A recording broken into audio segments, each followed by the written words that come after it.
so bringing the tools of foreign aid underneath the umbrella of our broader foreign policy has been an important and dramatic reform. Even in the midst of all that, we remain engaged around the world, including in conflicts that perhaps are not central to everyday life in America, but the president has made it a priority to be a peacemaker. And so you've seen us engaged, whether it's Russia, Ukraine, or India and Pakistan, or Thailand and Cambodia, which is an ongoing challenge, or the tragedy we see now in Sudan, or the potential for further strife in South Sudan and that falling apart. I mean, no matter Armenia and Azerbaijan, we are always looking for opportunities, if possible, to play the role of a mediator that brings about the avoidance of war or the ending of conflicts. And obviously, in many of these cases, you can get people to the table and agree, and then there's the implementation process. And so we've made progress in many of these, particularly in getting them to agree to certain conditions. Obviously, it's ongoing work to make sure that those are implemented and applied. And some of these, conflicts have deep roots that go back many, many years. But we are prepared to be engaged and helpful in ways that perhaps other nations can't. We've been viewed as indispensable in that regard, and it's a role the president takes great pride in the promotion of peace around the world, and something he deserves a lot of credit for. He is personally engaged in all of this. Obviously, the big one was the situation with Gaza, which again is ongoing. There is now a ceasefire. There's that war is no longer going on at the scale and scope and all the things that were going on before. But obviously there's more work to remain. We are still through the process of trying to implement phase 1 and lead to phase 2 and phase 3. That is a long-term project, some of which will extend beyond the 4 years of this administration, but I thought was a very important achievement as well. So we have a lot to be proud about. I know you probably have some specific questions, and we can get to those, but I wanted to let that, lay that out as the preface and predicate for everything we're going to do today. So I'm going to start. How do I start? I'm going to start from the back row forward, and then I'll just juggle in between. I'll be here pretty long, so we'll get to everybody. Don't get desperate. Don't get wild. All right, I'll start with this gentleman with the white hair in the back. Yes, sir. Ask you about Gaza. U.S. wants Pakistan troops to be in Gaza. Has U.S. got a consent from Pakistan that they will be sending their troops in Gaza for peace building and peacemaking? Yeah. Well, look, in fairness to all the countries we've talked to about being and having a presence on the ground, I think they want to know specifically, what the specific mandate it was, the funding mechanism looks like. So we're very grateful to Pakistan for their offer to be a part of it, or at least their offer to consider being a part of it. I think we owe them a few more answers before we can ask anybody to firmly commit. But I feel very confident that we have a number of nation states acceptable to all sides in this who are willing to step forward and be a part of that stabilization force. And certainly, Pakistan is key if they agree to do so. But I think we owe them a few more answers before we get there. We're trying to make a lot of progress here with I think the next step here is announcing the Board of Peace, announcing the Palestinian Technocratic Group that will help provide daily governance. And then once that's in place, I think that will allow us to firm up the stabilization force, including how it's going to be paid for, what the rules of engagement are, what their role will be in demilitarization, and so forth. Thank you. Next to you in the back. Mr. Secretary, thanks so much for doing this. I want to start with Russia-Ukraine. You mentioned that... Easy stuff, yeah. You mentioned your efforts. There are talks going on right now, starting today and this weekend in Miami. What are your expectations from those talks? And the president yesterday made it clear he expects Ukraine to basically step up before Russia walks away.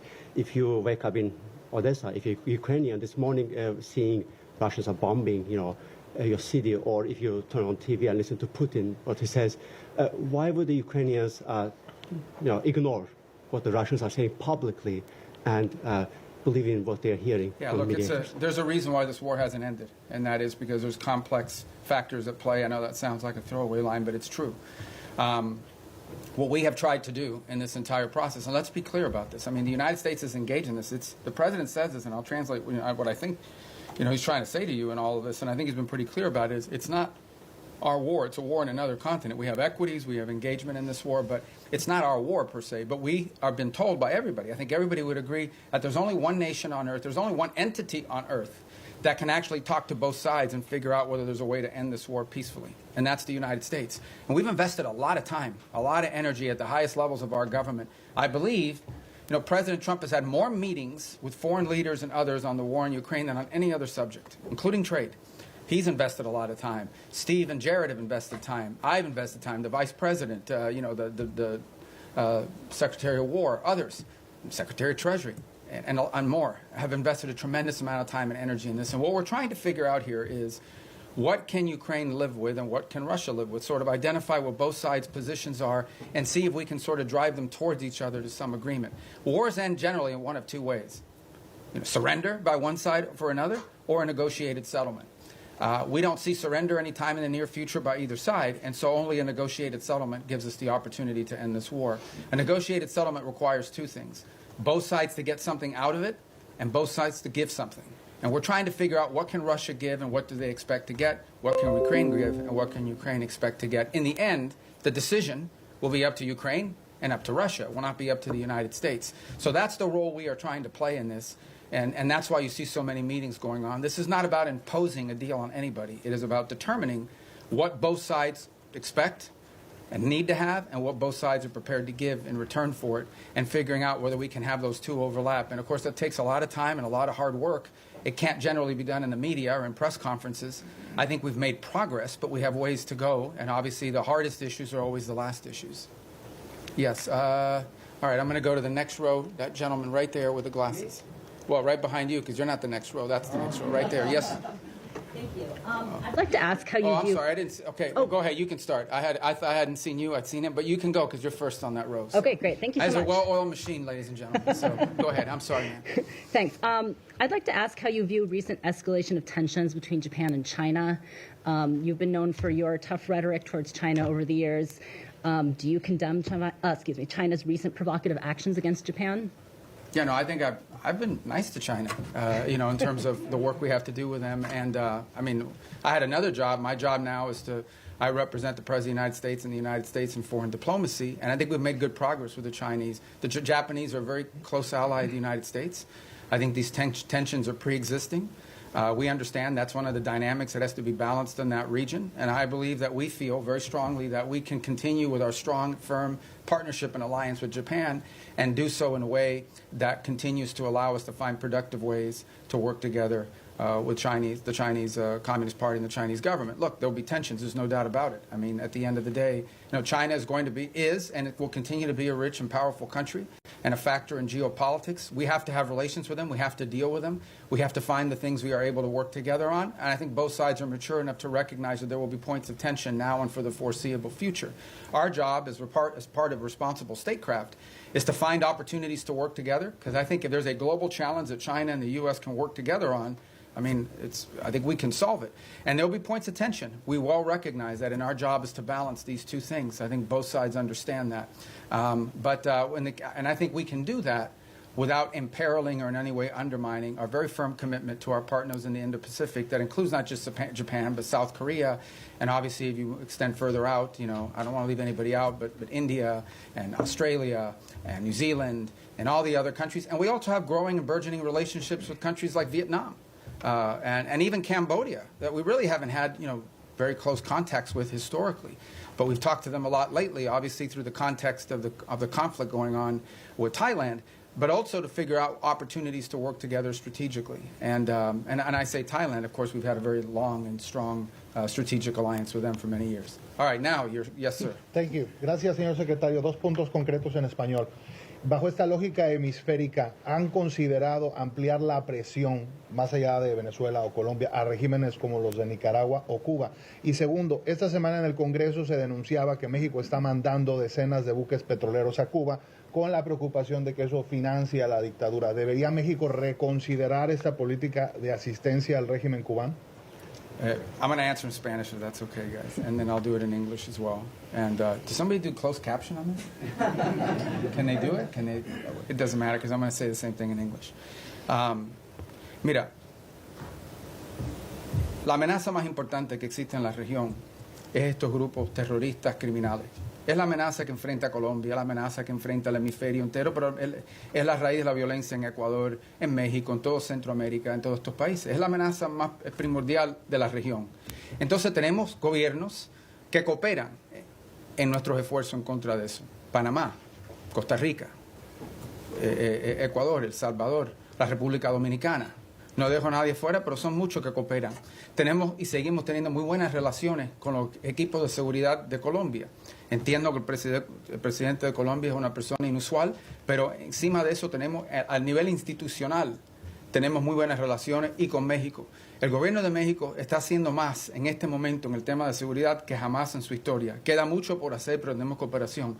En el tema de Venezuela no tenemos eso, tenemos un régimen ilegítimo que no simplemente no coopera con Estados Unidos, sino coopera abiertamente con elementos criminales. Por ejemplo, el ELN y la FARC operan abiertamente desde territorio venezolano.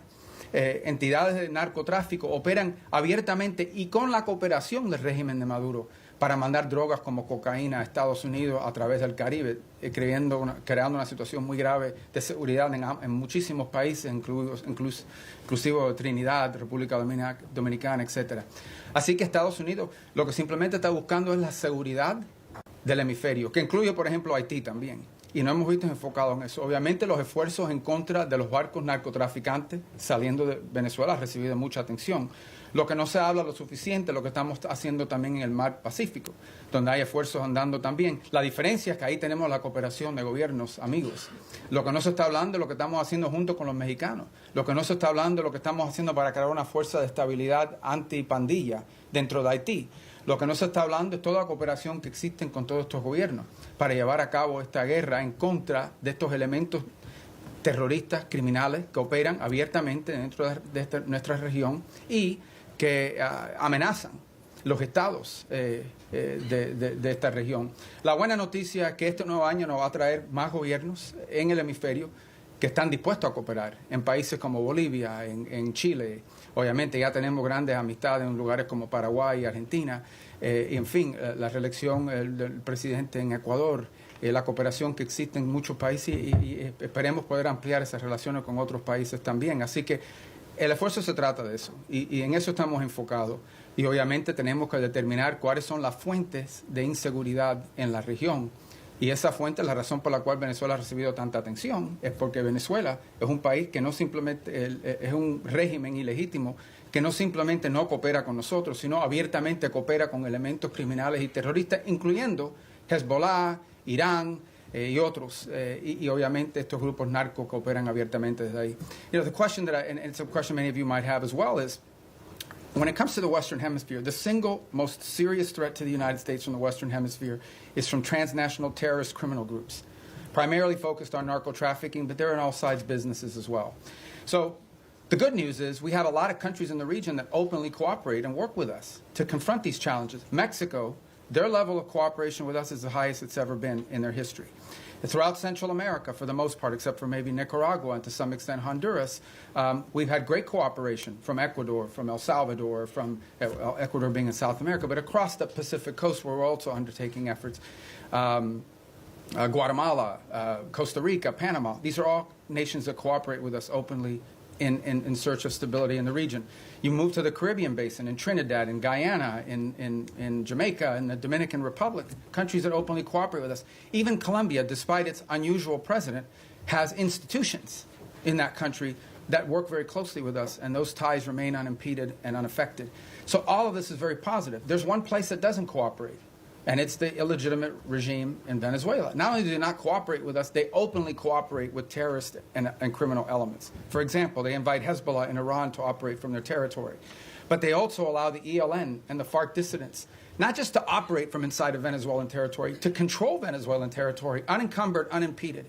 On top of that, we know that they are in cahoots with drug trafficking organizations. It's not just that they don't work with us against these organizations. Okay? It's that they openly, cooperate with these guys and allow them to operate. So these guys are, marching in and out, doing whatever they want from Venezuelan territory, and it's a challenge. And so that's why that's received so much attention. But I would urge you to not just focus on that, but also focus on all the other things we're doing in the region, including, for example, standing up this gang suppression force in Haiti, which we were looking for 5,500 forces. We already have pledges of up to 7,500 forces from a variety of countries. We've seen donors step up to fund that effort. That's a very important effort. It all ties together cohesively.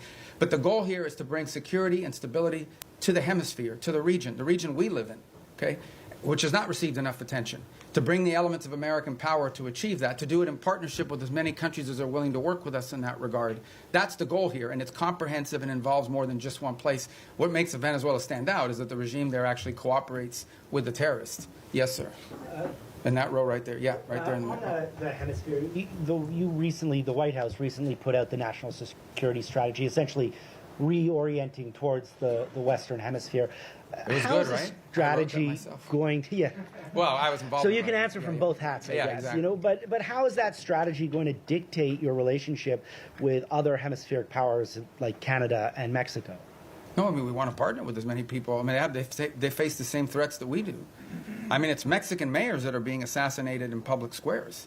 It's Mexican journalists that are being assassinated. It's parts of Mexico and institutions in Mexico that in some cases are compromised, usually through threat by these elements. They recognize it, which is why they're partnering with us. Of course we want to work with other governments in the region to confront this challenge, and in most cases we have cooperative places. Now, we don't have that from Nicaragua or Cuba, but obviously didn't have it historically from Bolivia. We hope and expect that that will change. And we certainly don't have that from the regime in Venezuela, who actually don't just not cooperate with us, they openly cooperate with narco-trafficking elements that use Venezuela as a transshipment point. Yes, ma'am. Yes. Thank you, Mr. Secretary. Today you had the second round of direct negotiations between Lebanon and Israel. Do you foresee a potential deal between these two countries without another round of war? And the second question, if I may, on Sudan. We know, Mr. Secretary, it's a civil war, but also there's a regional factor here. Where the U.S. regional what, I'm sorry? Factor Okay, in this yes. war. Where the U.S. stands here, and what's a red line for you? Is a divided Sudan is a red line for the U.S.? Yeah, let's separate the two because they're both easy questions, right? So the first one is we're hopeful. Look, at the end of the day, the goal everybody shares is a strong Lebanese government that controls the country, and Hezbollah is disarmed. They're no longer an armed element that can threaten Israel's security. That's the goal here. And we have tried to, in a cooperative way, to do everything we can to empower the Lebanese government to have the ability to do that.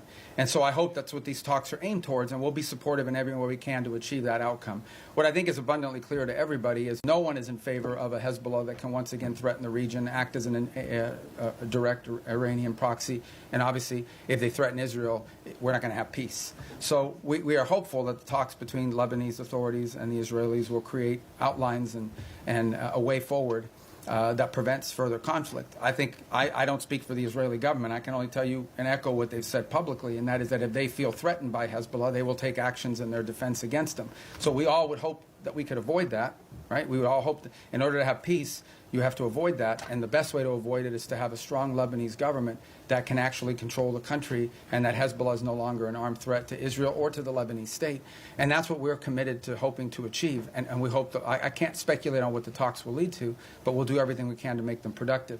On Sudan, you've rightfully outlined, I mean, there are regional elements to this. I mean, there are clearly both sides, you know, the SAF and the RSF have supporters from outside of Sudan's borders that are involved, and we've been engaging with those countries.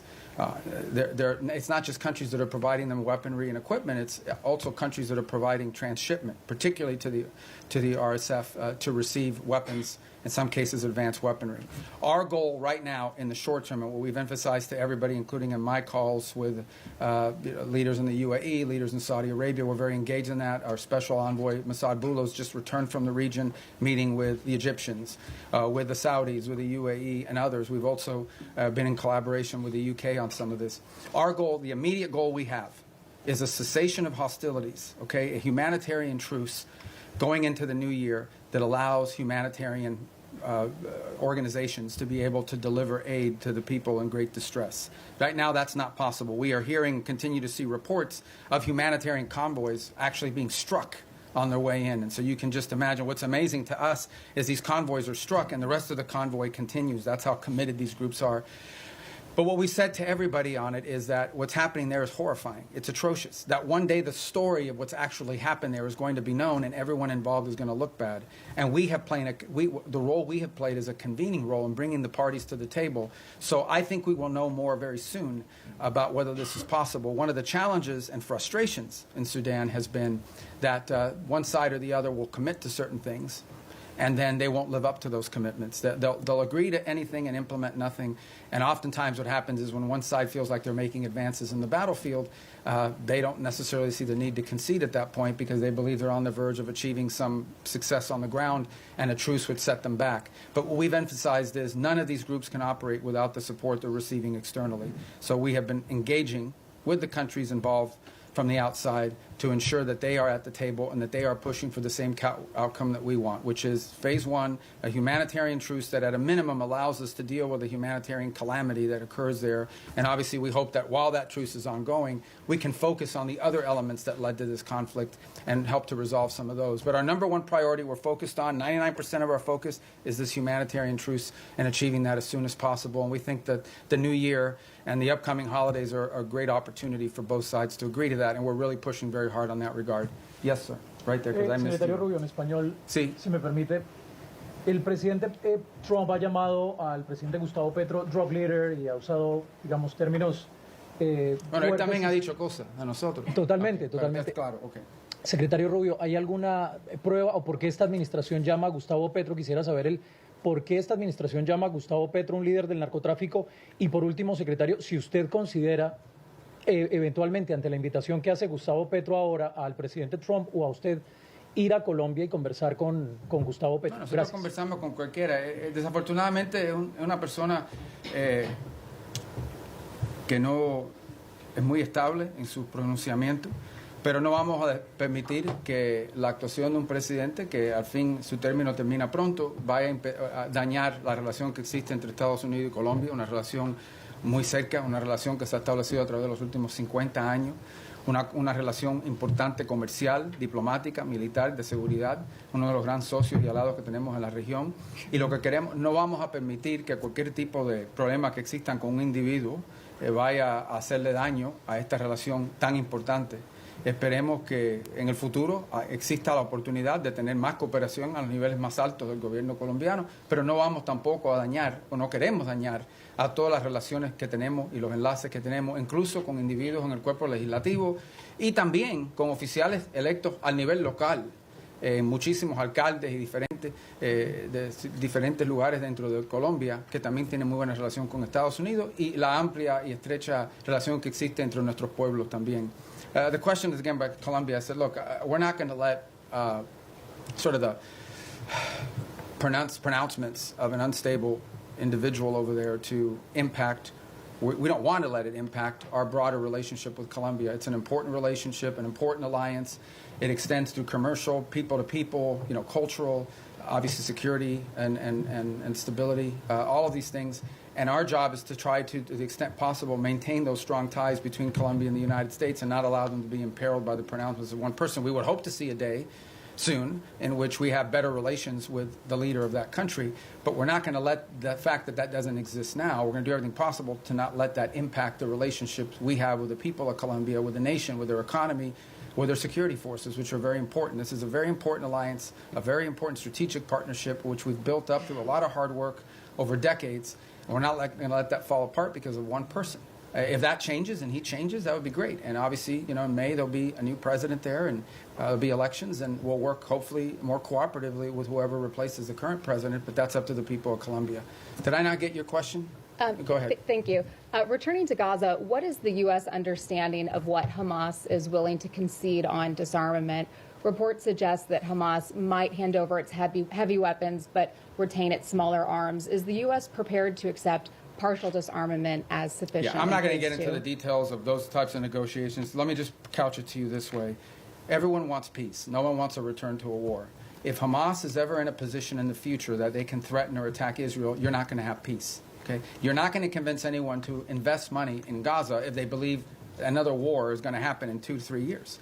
So I would just ask everyone to focus on what are the kind of weaponries and capabilities that Hamas would need in order to threaten or attack Israel as a baseline for what disarmament needs to look like. Because you're not going to have peace. If 2 years from now Hamas is launching rockets or killing Israelis or carrying out, God forbid, another 7th of October type terrorist attack and so forth, you're not going to have peace. So who's going to invest in a peace? Who's going to invest in rebuilding a place that's going to get destroyed again in a future war? So that's why disarmament is so critical. Now, what that entails, we're going to leave that to the technical teams to work on. It would have to be something, obviously, that they're willing to agree to, that our partners can push them and pressure them to agree to. It also has to be something that Israel agrees to. In order for that to work, both sides have to agree on it, and we need the space to do it. But that's the way to think about it, okay? You cannot have a Hamas that can threaten Israel in the future. If they can, you won't have peace. So that's the goal. All right. Who's left in that row? Right there with the mustache. Does the U.S. have the goal of removing Maduro from power? Do you expect any regime change this 2026? I would appreciate if you could answer both in English and in Spanish. In Spanish. Yeah. It sounds so much better in Spanish when I answer that question. No, but for my colleagues. So I'll start in English. Look, our goal is regional stability and security in the national interest of the United States. The national interest of the United States, specifically when it comes to Venezuela, is as follows. We have a regime that's illegitimate, that cooperates with Iran, that cooperates with Hezbollah, that cooperates with narco-trafficking and narco-terrorist organizations, inclusive not just protecting their shipments and allowing them to operate with impunity, but also allows some of them to control territory, the ELN and the FARC-D. Okay? The ELN and the FARC dissidents operate openly. They have like open camps that they control territory inside of Venezuela. That is our national interest, and that is what this is focused on. And that's what the president's been focused on. And that's what we're conducting. And that's what we have been focused on the entire time. Because that is the threat to the national interest of the United States.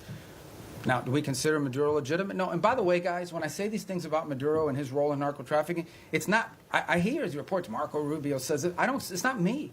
A grand jury in New York, in the Southern District of New York, okay, a grand jury in the Southern District of New York was presented evidence and came back with an indictment, not just against Maduro, by the way, but against a bunch of people in his government for narco-trafficking. A bunch.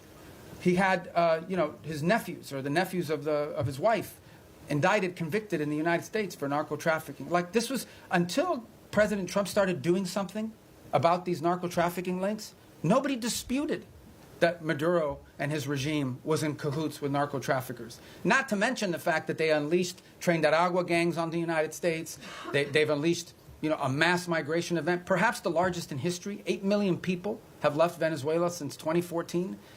So also destabilizing all the countries in the region who have had to assume people that are fleeing this illegitimate regime. So, but nobody disputed the drug links. So that's what the president's been focused on, and that's the problem. And that's the problem in Venezuela. En el caso de Venezuela es muy simple. Es un régimen ilegítimo que coopera abiertamente con Irán, con Hezbollah y con grupos narcotraficantes. Incluso la ELN y la FARC que operan abiertamente dentro del territorio venezolano encima de los demás. Entonces, la amenaza que enfrenta los Estados Unidos es eso, que tenemos un régimen ilegítimo que coopera abiertamente con elementos terroristas, y por eso consideramos el régimen de Maduro un régimen terrorista, cooperan abiertamente con elementos terroristas que amenazan la seguridad de Estados Unidos. Punto. Ese es nuestro interés y en eso estamos enfocados. Okay, next row right there. You. Yeah. With all due respect for my colleagues, I'm going to ask this one in Spanish. Okay. Señor secretario, usted acaba de decir que no espera o que no es la intención de Estados Unidos que las diferencias con el presidente Gustavo Petro generen afectaciones para la relación con Colombia. Pero la verdad es que sí las han generado. Colombia fue desertificada, el presidente Donald Trump ordenó suspensión de recursos de cooperación para nuestro país y ya se están viendo consecuencias en materia de seguridad en Colombia. Nada más anoche asesinaron a 6 soldados colombianos el ELN con un atentado terrorista. Y la gran pregunta en Colombia hoy es ¿qué va a pasar el próximo año si Colombia elige un presidente de izquierda? Si las relaciones de Estados Unidos, las buenas relaciones con Colombia y el respaldo de Estados Unidos va a depender de que el pueblo colombiano elija un presidente que sea visto con buenos ojos por parte de esta administración. No, pero que esto no se trata de izquierda ni derecha. Esto se trata de una persona que simplemente no coopera con nosotros en estos esfuerzos. De eso se trata. Al final del día, el pueblo colombiano va a escoger el próximo presidente. Es una democracia, tienen elecciones, esperemos que se cumplan todos los requisitos. Tienen una larga historia de cumplir los requisitos democráticos. Aquí no estamos diciendo que Petro no fue electo democráticamente, aquí nadie dice que no fue así. Pero en fin, esto no se trata de izquierda ni derecha, se trata de tener en poder un presidente que coopera con nosotros. Obviamente, sin duda, la postura que era tomada en contra de Estados Unidos ha afectado a nuestra relación, no hay duda de eso ninguna. Estamos tratando de limitar eso lo más posible, pero también tenemos intereses que tenemos que proteger. Y tampoco vamos a pretender, cuando tienes un presidente diciéndole a los elementos de seguridad que no cooperen con Estados Unidos, eso no lo podemos ignorar. Pero por otra parte entendemos que tenemos dentro del sistema colombiano, incluso al nivel legislativo, en el Congreso, en el Senado, también alcaldes y otros líderes políticos de ese país que sí quieren buenas relaciones con Estados Unidos, y incluso líderes que no son de derecha, que son de izquierda, pero que entienden la importancia de esa relación. Pero esto no se trata de ni izquierda ni derecha, se trata que si va a cooperar con Estados Unidos o no. Tenemos una larga historial de cooperar con Colombia, que fue un ejemplo y un modelo para la región, y ahora tenemos algo un poco menos. que es lamentable. Ojalá que eso cambie. The question was about whether the U.S. relations to Colombia is dependent on whether they elect a leader that's center-right or center-left. It has nothing to do with left or right. It has to do very simply with whether or not we have a leader there that we can work with. The U.S.-Colombian relationship, especially our security relationship, but also our economic one with a free trade agreement, is a model. It was a model for the region. We tried to replicate that. Everybody would use Plan Colombia as an example of what you need to do in these other places. And we want to continue that. Now, no doubt, when you have the president of a country saying some of the things and ordering some of the things that he's ordered, it's going to have an impact on some of that relationship. Our job is to try to preserve and protect as much of that relationship as possible, but it will be impacted. But it doesn't matter whether the next president is center-right or center-left. That's not the issue. The issue is whether the next president is someone who's going to, once again, cooperate with the United States and restart these relations. That's what we seek. And if President Petro changes in his stance, perhaps that could change as well. But if he doesn't, obviously, it'll be up to the people of Colombia to elect their next president. Yes, ma'am, right there in the middle. Secretario Rubio. I don't want you guys to think I'm only picking the Spanish ones, okay? I actually don't know who any... Well, there's a list here, but I can't even read it without these glasses. All right. Go ahead, I'm sorry. Perdón. Secretario Rubio, usted lleva años denunciando el régimen de Nicolás Maduro y estuvo, entiendo, hace poco en una conversación telefónica donde hablaron el presidente Trump y Nicolás Maduro. Quisiera preguntarle cómo sintió a Nicolás Maduro en esa conversación, usted que lo conoce desde hace años, pues su comportamiento, si siente que está acorralado como reportan los medios, si está abierto a irse a otro país a cambio de un indulto, si ustedes estarían pensando en reunirse con él. ¿Cómo fue esa conversación? O sea, ¿qué nos puede contar de el efecto que está teniendo sobre la presión? Yo no voy a comentar sobre ninguna conversación del presidente Trump con cualquiera del mundo, y si existió o no existió. Yo no voy a comentar sobre eso. Voy a repetir lo que he dicho ya. Esto se trata de algo muy simple. Y esto se trata de los intereses nacionales de Estados Unidos. Y hay una amenaza regional que existe.